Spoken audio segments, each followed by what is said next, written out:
सुप्रभात बच्चों, कैसे हैं आप सब। उम्मीद करती हूँ आप सब अच्छे होंगे। तो बच्चों पिछली कक्षा में हमने पढ़ा था वचन के बारे में। तो आज की कक्षा में हम पढ़ने वाले हैं अध्याय नंबर 7, जिसका शीर्षक है सर्वनाम। तो बच्चों देखिए, पढ़िए और समझिए। तो यहाँ पे हमें 2 चित्र दिए गए हैं और उनके साथ कुछ वाक्य दिए गए हैं। तो चलिए इन्हें पढ़ते हैं। तुम कहाँ रहते हो? मैं शास्त्री नगर में रहता हूँ। आप क्या बनना चाहते हो? अमन क्या कर रहा है? वह इंजीनियरिंग पढ़ रहा है। तो बच्चों हमें यहाँ पे 2 चित्र दिए गए हैं और उनके साथ कुछ वाक्य दिए गए हैं। तो चलिए इन्हें पढ़ते हैं। तुम कहाँ रहते हो? मैं शास्त्री नगर में रहता हूँ। अमन क्या कर रहा है? वह इंजीनियरिंग पढ़ रहा है। अब दूसरा चित्र है, आप क्या बनना चाहते हो? मैं डॉक्टर बनना चाहता हूँ। तो हमने इन वाक्यों में क्या देखा? हमने इन वाक्यों में देखा तुम, मैं, आप, अमन तो चलो नाम है, वह और मैं। इनका प्रयोग किसके स्थानों पर किया जा रहा है? इनके नामों के स्थानों पर किया जा रहा है। आपने देखा और समझा कि नाम की जगह तुम, मैं, क्या, वह, मैं शब्दों का प्रयोग किया गया है। अतः ये सर्वनाम है। इन्हें संज्ञा शब्दों की जगह बोला जाता है। इस प्रकार हम कह सकते हैं कि जो शब्द संज्ञा शब्दों के स्थान पर प्रयोग किए जाते हैं उन्हें सर्वनाम कहते हैं। यानी कि यह जो शब्द हैं वह, तुम, मैं, आप, ये सारे शब्द क्या हैं? ये सारे शब्द सर्वनाम के हैं। क्यों? क्योंकि इन्हें संज्ञा के स्थान पर प्रयोग किया जाता है, यानी कि किसी के नाम के स्थान पर इनका प्रयोग किया जाता है। तो इसलिए कहा जाता है कि जो शब्द संज्ञा शब्दों के स्थान पर प्रयोग किए जाते हैं उन्हें हम सर्वनाम कहते हैं। कुछ सर्वनाम शब्द इस प्रकार भी हैं।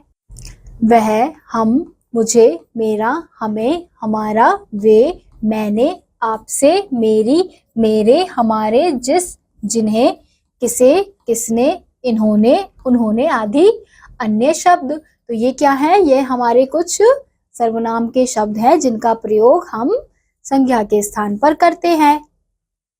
अब हम देखेंगे प्रयोग के आधार पर सर्वनाम शब्दों के 6 रूप हैं। कौन कौन से देखते हैं। पहला है मैं, मुझे, हम, हमें, तू, तुम, आप, वे, ये। तो ये क्या है? ये सारे सर्वनाम के शब्द, अर्थात जो बोलने वाला स्वयं के लिए तथा किसी अन्य संज्ञा नाम के लिए प्रयोग करता है। तो इन शब्दों का प्रयोग हम कब करते हैं? इन शब्दों का प्रयोग तब किया जाता है जब हम अपने नाम की जगह या फिर किसी दूसरे के नाम की जगह हम प्रयोग करते हैं। इन सर्वनाम शब्दों का प्रयोग करते हैं। जैसे मैं कहता हूं तुम इसे घड़ी दे दो। तो अब इन्होंने कहा मैं कहता हूं। अब मैं, इनका भी जो भी नाम है, इन्होंने उसके स्थान पर किस शब्द का प्रयोग किया? मैं शब्द का। ऐसे ही तुम इसे घड़ी दे दो। अब इन्होंने नाम के स्थान पर किसी और को कहने के लिए किसका प्रयोग किया? तुम शब्द का। तो यानी कि उसके नाम के स्थान पर उन्होंने तुम शब्द का प्रयोग किया। तो ये सारे जो शब्द हैं वो हम अपने नाम और किसी और के नाम के लिए प्रयोग करते हैं। अब अगला है यह, वह, अर्थात जो किसी निश्चित वस्तु या व्यक्ति की ओर संकेत करते हैं। जैसे यह मेरी घड़ी है। दूसरा, वह मेरी साइकिल है। यानी कि यह और वह शब्द का प्रयोग हम तब करते हैं जब हमें किसी निश्चित वस्तु या व्यक्ति की ओर संकेत करना होता है। तो हम यह और वह का प्रयोग करते हैं। जैसे यहाँ पे किया गया है, यह मेरी घड़ी है। तो ये घड़ी क्या है? घड़ी एक वस्तु है। तो इसकी ओर संकेत करने के लिए किसका प्रयोग किया है? यह शब्द का, यानी सर्वनाम शब्द का। ऐसे ही दूसरा, वह मेरी साइकिल है। तो यहाँ पे भी सर्वनाम शब्द का प्रयोग किया गया है। किसके लिए? किसी वस्तु की ओर संकेत करने के लिए, यानी कि साइकिल क्या है, साइकिल एक वस्तु है, तो उसकी ओर संकेत करने के लिए वह शब्द का प्रयोग किया गया है।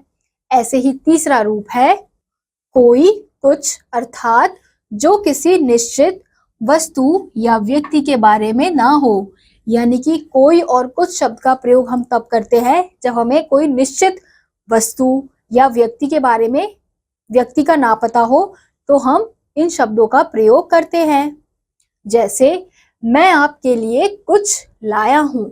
अब यहाँ पे कुछ का प्रयोग किया गया है, तो यानी कि यहाँ पे हमें कोई निश्चित वस्तु या व्यक्ति तो नहीं बताया गया, तो हमें यहाँ पे किसका प्रयोग किया, कुछ सर्वनाम शब्द का। ऐसे ही आपने कोई गलती तो नहीं की, तो कोई भी, अब यहाँ पे हमें पता चल रहा है कि किसी गलती की बात हो रही है, लेकिन कौन से निश्चित गलती की बात हो रही है वो हमें नहीं पता चल रहा, तो यहाँ पे इस वाक्य में कोई गलती का, कोई शब्द का प्रयोग किया गया है। क्या आप जानते हैं सर्वनाम शब्दों का प्रयोग करने से भाषा सुंदर व प्रभावशाली लगती है। तो अगर हम भाषा में सर्वनाम के शब्दों को जोड़ते हैं, सर्वनाम के शब्दों का प्रयोग करते हैं, तो भाषा कैसी हो जाती है, भाषा सुंदर और प्रभावशाली हो जाती है। अब हम हर बात में हर किसी का नाम लेकर, हर किसी वस्तु का नाम लेकर बात करेंगे तो वो उतनी प्रभावशाली और सुंदर नहीं लगेगी। इसलिए हम सर्वनाम का प्रयोग करते हैं भाषा को और सुंदर और प्रभावशाली बनाने के लिए। अब हमारा अगला रूप है कौन, क्या, अर्थात जो शब्द किसी व्यक्ति, स्थान, वस्तु आदि के संबंध में प्रश्न पूछने के लिए किए जाते हैं। कौन और क्या का प्रयोग हम तब करते हैं जब हमें किसी विषय में प्रश्न पूछने होते हैं, तो हम किसका प्रयोग करते हैं, कौन और क्या शब्द का। ये भी क्या है, ये भी सर्वनाम के शब्द हैं। अब जैसे आप क्या लाए हैं, अब क्या शब्द का यहाँ पे प्रयोग किया गया है, किसके लिए, प्रश्न पूछने के लिए। ऐसे ही आप कौन हैं, तो यहाँ पे भी कौन शब्द का प्रयोग किया गया है, प्रश्न पूछने के लिए। तो जब हम प्रश्न पूछने के लिए हम इन सर्वनामों का प्रयोग करते हैं। अब अगला है स्वयं, खुद, अपने आप, अर्थात जो शब्द स्वयं को बताने के लिए प्रयोग किए जाते हैं, यानी कि ये जो शब्द है स्वयं, खुद, अपने आप, यह हम स्वयं को बताने के लिए प्रयोग करते हैं। जैसे तुम अपने आप ही चले आए। दूसरा, मैं स्वयं लिख लूंगा, तो यहाँ पे स्वयं का प्रयोग अपने आप के लिए किया गया है।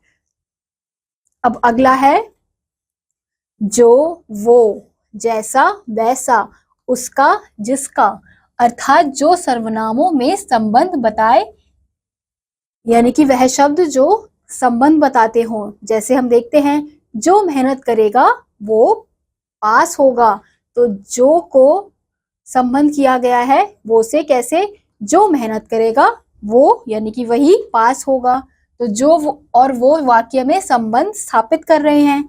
ऐसे ही जैसा बोओगे वैसा काटोगे, तो ये जैसा और वैसा भी वाक्य में संबंध को स्थापित कर रहे हैं, तो इसलिए यह भी सर्वनाम के शब्द हैं।